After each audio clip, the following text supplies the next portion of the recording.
Praise lord. ఈరోజు వాక్య ధ్యానాంశంగా యెషయా గ్రంథము 40వ అధ్యాయము 31వ వచనము చదువుకుందాం. యెహోవా కొరకు ఎదురు చూచువారు నూతన బలము పొందెదరు. కేవలం ఎదురు చూడండి, నూతన బలం పొందుతారు అని వాక్యంలో మనకి తెలియపరచబడుతుంది.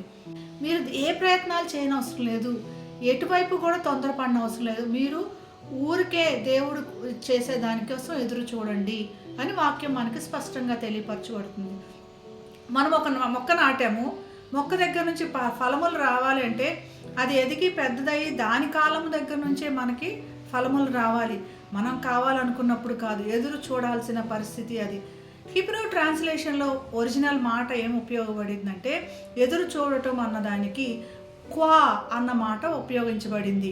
వెయిటింగ్ అంటే దేనికన్నా తాడుని గట్టిగా పట్టి ఆ తాడుతో మనం గట్టిగా లాగటం అని, ఎదురు చూస్తూ ఉండడము అని ఇక్కడ ట్రాన్స్లేషన్ చేయబడింది. కానీ మనం గట్టిగా బలంగా దేవుని దగ్గర నుంచి మన రిజల్ట్ పొందుకుంటున్నాము అని వాక్యంలో దాని అర్థంగా హిబ్రూ ట్రాన్స్లేషన్ తెలియపరుస్తుంది. దేవుని కోసం ఎదురు చూచి ఆయన మీద మాత్రమే నమ్మకం ఉంచుకోవాలి అని వాక్యం ద్వారా మనం హెచ్చరించబడుతున్నాం. ఇశ్రాయేలు ప్రజలు బబులోను చెరలో ఉన్నారు. వాళ్ళకి హోప్ లేదు, వాళ్ళకి నిరీక్షణ లేదు. దాంట్లోంచి బయటపడతామా, మేము ఎప్పటి నుంచి ఈ శ్రమలోంచి బయటపడతాం? యెరూషలేము దేవాలయం వాళ్ళ కళ్ళ ముందే కాలిపోయినప్పుడు వారికి చాలా ప్రశ్నలు ఎదురైనాయి.